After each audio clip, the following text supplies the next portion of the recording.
Welcome to the biggest secret in piano YouTube.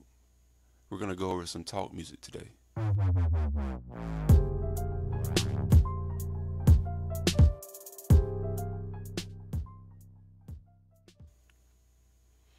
So, I want to get right into this, but first of all, ironically, let's go over some house protocol.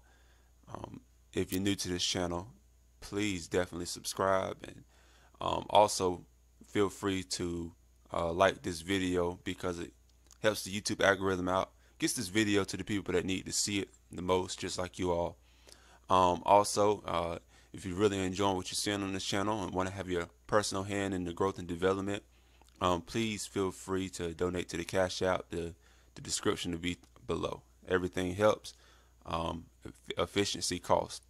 So, feel free to donate. Okay, today we're going to talk about some talk music. I'm going to go over what to do, what not to do, and what talk music really is. I'm going to do it differently than anything I've ever seen on YouTube in particular. First of all, I want to talk about the theory behind talk music because not enough of that is going over. It's not necessarily something that you just do or that you do a certain way. It's a theory behind it. I've talked to several pastors, ministers, and even people that let's say poets or people that run restaurants that do music, just to get their opinion on backing music and talk music. And what I found is that everybody is different, but the premise is the same. So you can't go into any certain situation thinking that, okay, what I did last time is going to work, because it may not. You may run into a situation where somebody wants something different, or somebody wants something accented different, but the premise is the same. So let's talk about the premise. The premise of talk music is to provide space, is to fill in the gaps, and it's to the accent and to be another piece behind what the speaker is saying and what's going on there. But what you don't want to do is take away attention from the talking, and you want to go along with the emotion of what's being said. And that's why a lot of the playing can be different, because people have different emotions behind what they say. So let's play some piano. All right, so let's talk about, I'm going to give you two ways. First, I want to talk about sort of like what not to do. Let's take it from the key of C sharp D flat. So here's your 1, 2, 3, 4, 5, 6, 7, and back to your 1.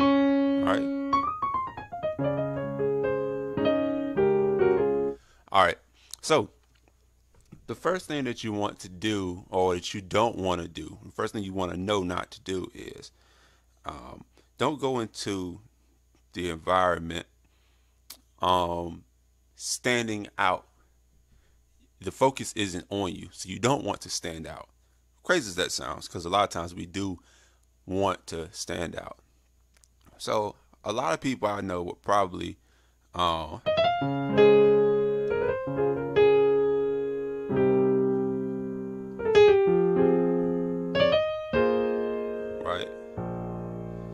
and maybe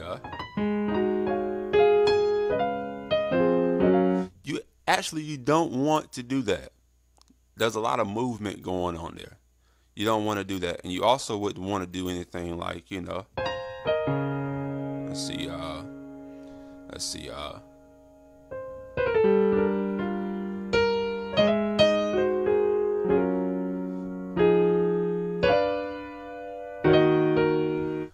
the things that I did, I was just trying to come up with something that was like really out of the box. It draws the listener to you. So when you start to, kind of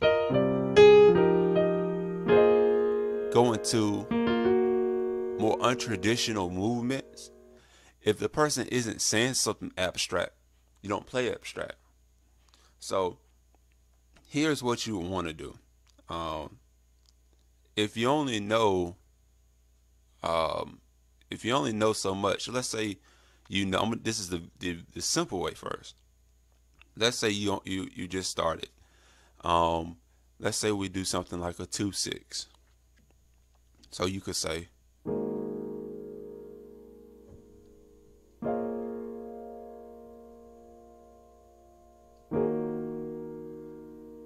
You see how that provides space?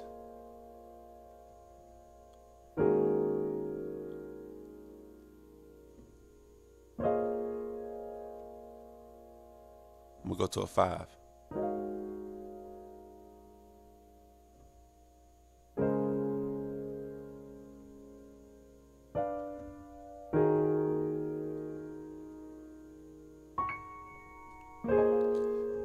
Now what I did up top, I'm gonna call that sprinkling, to add just a little bit of flavor to it.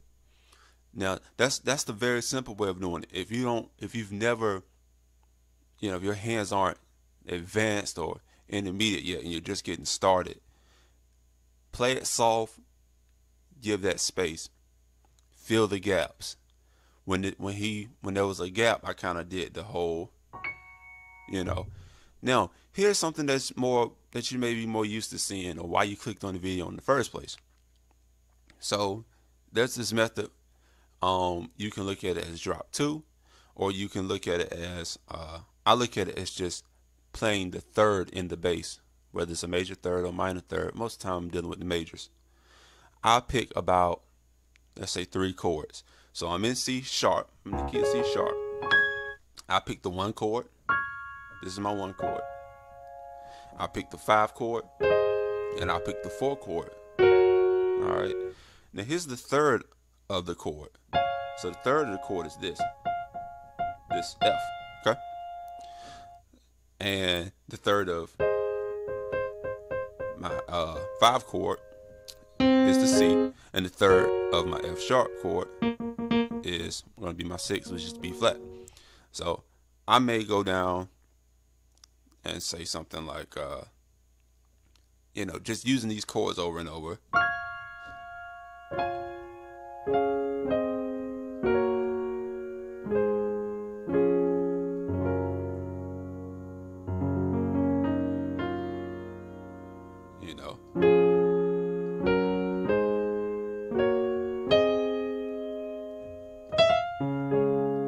So that kind of provides the space, while he's talking. And, if you're doing more active style of doing that,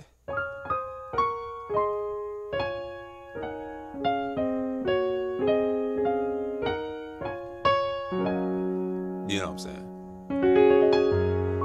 So let me break that down a little bit of what's really going on. So I'm playing like inversions. And I'm sort of staying away from minor chords. I did go minor on the 2, but what I'm saying is, so I'm going to just call out the number, okay? And it may be inverted, but I'm gonna call out the number of chord I'm playing, not the number in the bass, okay? So I said 1, 5, 4, 5, 1, 4. I may say 1, 4, 5, 4, 5, 1. You may, if we were going a little bit more advanced with people, you may hear people do something.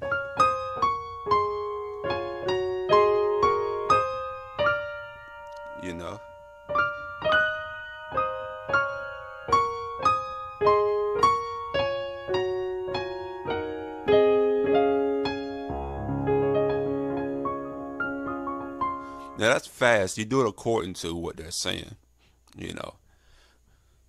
We just want to thank everybody for coming out tonight and just allowing the Spirit of God to take over in this place. Sustain kind of gave out on me. We just want to say that we really appreciate all the effort that was put in. Isn't God good? Isn't He good?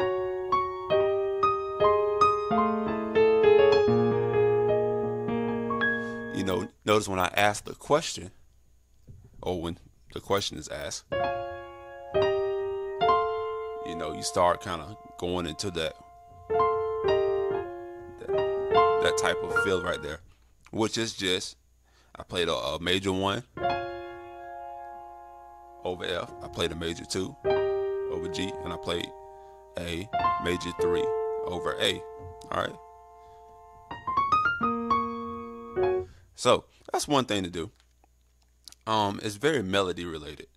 So here's another thing that you can do. All right, just giving out pieces that you can use a suspended chord, Sus4 to be exact. So this is a Sus4 chord. All right, this is my 1 Sus4. So I have the 1 of my chord, and instead of playing the 3 right here, I bring it up to the 4th. So you take your major chord and you bring that major 3rd up, and that's how you get Sus4. And I'll double the octave right here. So it's the same chord, it's just had these 2 on top. All right. So let's say I wanted that same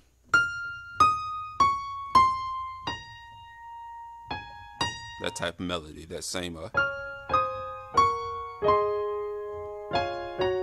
know, I could do that like, you know,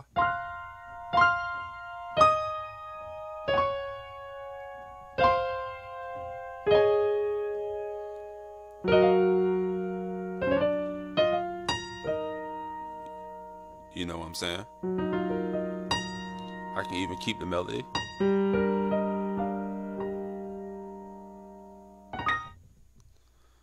And you know, you can kind of do it again.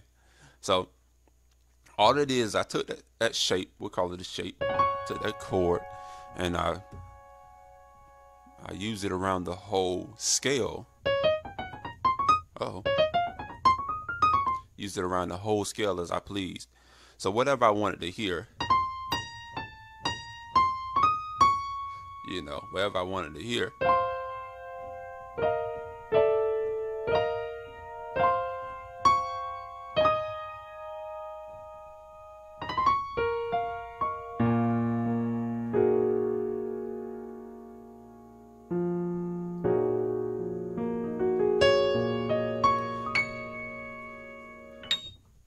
so as you can see, talk music can be, you know, done very differently.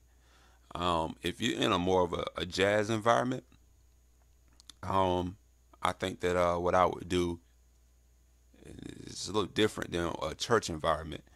But what I would do is probably more of let's see.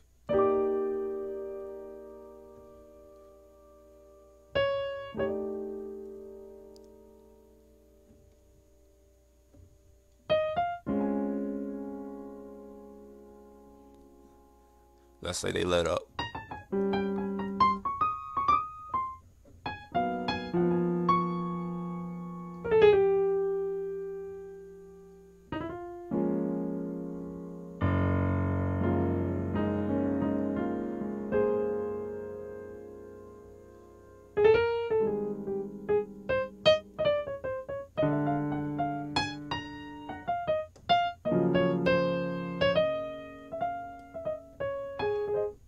So you're in the type of jazz environment.